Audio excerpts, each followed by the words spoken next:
Hello and welcome to Marquette University in beautiful Milwaukee, Wisconsin. We are standing outside the Raynor Memorial Libraries located in the heart of Marquette's campus. To your left, about 1.5 miles east, is Lake Michigan. To your right, about 2.5 miles west, is Miller Park, home of the Milwaukee Brewers. Behind you, across Wisconsin Avenue, is the Alumni Memorial Union, as well as the majority of Marquette's administrative offices.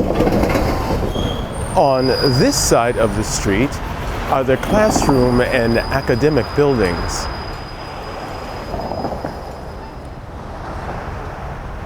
The Raynor Memorial Libraries is composed of two buildings, Raynor Library and Memorial Library. Both buildings are joined by the bridge. Let's go inside and have a look around. We are standing in front of the information desk, your one-stop shop for research help. But if you can't make it in person, you can also call, text, or instant message your questions. On your left and right is the reference collection, as well as tables, chairs, and general group study rooms, and a graduate student study room.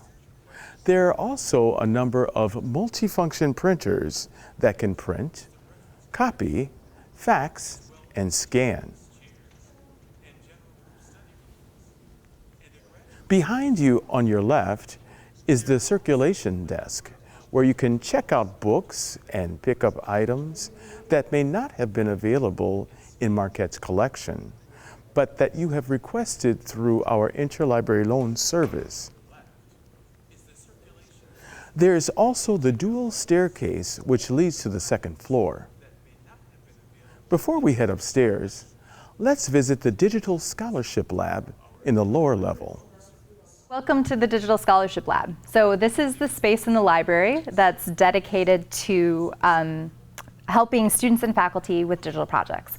And by that we mean websites, videos, podcasts, data visualizations, and some of that work happens right here at this desk. So this is our media services desk, the Digital Scholarship Lab service desk, and it includes where you can check out over 300 pieces of equipment that include voice recorders, microphones, video cameras, all sorts of things, as well as some of the walk-in help available in the lab. So during the school year, media tutors sit here to help you with your projects, and then our equipment assistants are also available to help. Some of the other items in the lab include 2 3D printers. So those are available for both students and faculty, and again, something that we can assist you with. We also have a high-end book scanner. This is really easy to use and creates high-resolution scans, so you can walk right up and use it. One of the most recent additions to the Digital Scholarship Lab is the Augmented Reality Sandbox. So this is a fun way for students to explore AR software. And so as you play with the sand and move it, the map changes.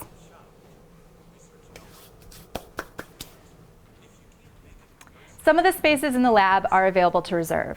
One of those is this space back here. While open, it includes a very specific piece of equipment, and that's our 90-inch touch panel Microsoft Surface Hub. So this is available through our online reservations system to group students who might be wanting to do group study. It also includes some video conferencing software. As you can probably see, we have plenty of space for students to study, work in groups, both openly and in rooms. And then this, as we're walking through right here, this is our open lab. So it's a mix of PCs and Macs, and it includes Adobe Creative Cloud, Tableau Public, and some other creative software that's available for facilitating digital projects. And you'll see that this is a space where students do a lot of media editing. If you're looking for a more enclosed space in order to edit your media, we do have another reservable space, and that's our sound dampened editing room. So the sound panels on the wall allow you to make really crisp sounding recordings. And then we have all of the software available to edit as well.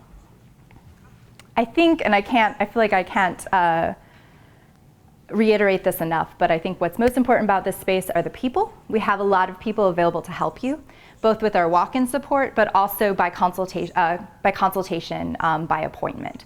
So all of the staff that is dedicated to the Digital Scholarship Lab is available to work with you one-on-one on whatever project you might have an idea, want to work on. And we're here to help. We're excited to work with you at any point in your digital project. So I think next you're going to head up to the third floor where you'll learn about special collections and archives. So thanks. Well, welcome to the Special Collections and University Archives from Marquette University. We're on the third floor of the Raynor Library, and I want to tell you a little bit about the Special Collections and University Archives.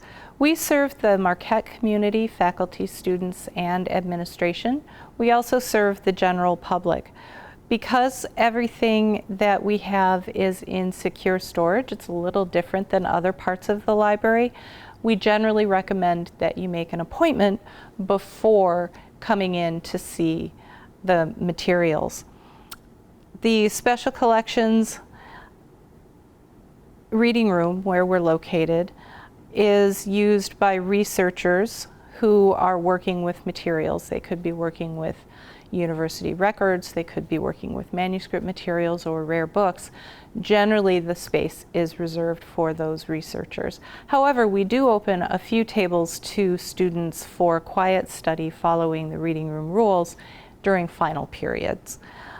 Finally, we have a permanent display of materials, one display of the J.R.R. Tolkien materials and a display in the reading room cases here that switches out a couple of times a year. All of those are announced on the library website, and they are accessible to anybody who comes into the reading room. So let me talk a little bit about our holdings. Special Collections and University Archives has a few main components. Marquette University Archives holds the records from the university from its founding in 1881 to the present day. So what we have here is a small sample of the types of materials that you might find in the university archives. Editions of the Marquette Tribune, the Hilltop, which was a yearbook. We have sports records, we have administrative records, everything that documents the history of the university. We also hold over 200 manuscript collections, which include the Bureau of Catholic Indian Missions materials, which date the, document the history of Native Americans and Catholic missions from the mid-1800s to the present day. The Dorothy Day Catholic Worker materials, which document Dorothy Day and the Catholic worker houses around the country, and then various manuscript collections that document people from Wisconsin, people in the Catholic social action movements, a lot of different individuals. For example, we have here an artist by the name of Carl Priebe, whose material is highly valued for its artistic material. We also have a collection of rare books dating from very early printed materials. This happens to be a breviary from 1474 to more contemporary modern materials. We have Hennepin early atlas, early map of the United States. We have some beautiful editions of Shakespeare, some lovely chapbooks from printed in London in the 1930s. And over here, we have one of our most visible rare books, which is an edition of the St. John's Bible. This is something that is 7 volumes. It's created in the tradition of a manuscript, and it is, you'll see echoes of this throughout the university. You see this in a chapel window in Zilber Hall. Sometimes we put this on display in other parts of the university, and it's always on display here in the reading room. As I mentioned, we like to have people come and use our materials. All of the material is open for research, but we highly recommend that you work with an archivist to identify what we have in our holdings.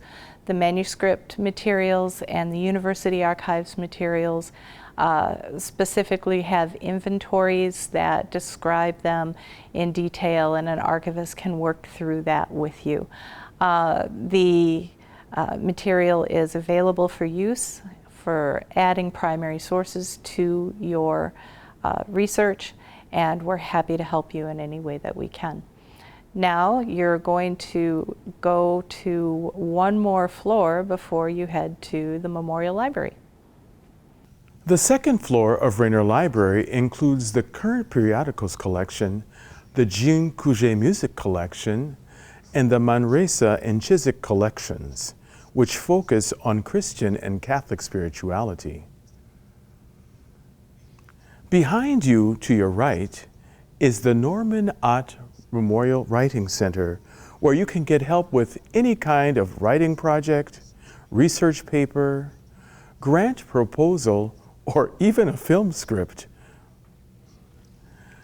Behind me, on the left and right, are the quiet study rooms and the gateway to the bridge, one of the most popular places on campus. Follow me and let's have a look.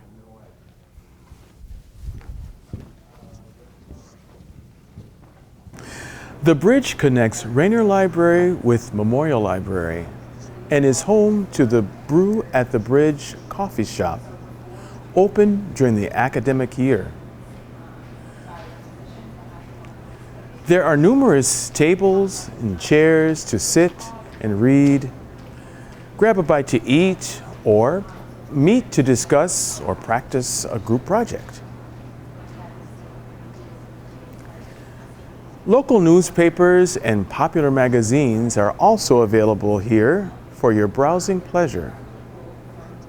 At times during the semester, it can be a bit difficult to find a seat on the bridge, so it's best to come early to secure your spot.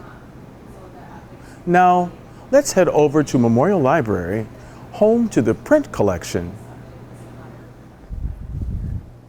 Memorial houses the library's vast print collection, as well as reservable research carrels for faculty and graduate student use. There are also numerous desks and tables for studying, scattered throughout its 5 floors. It also contains 2 reading rooms. We're standing in one of them right now. The university's Haggerty Museum of Art also displays a diverse collection of artworks throughout the Memorial and Raynor libraries, one of which you can see behind me. Thanks for taking the time to learn more about the Raynor Memorial Libraries and the resources it provides for research and leisure. We hope to see you on campus soon to experience this library in person. Until next time, happy researching!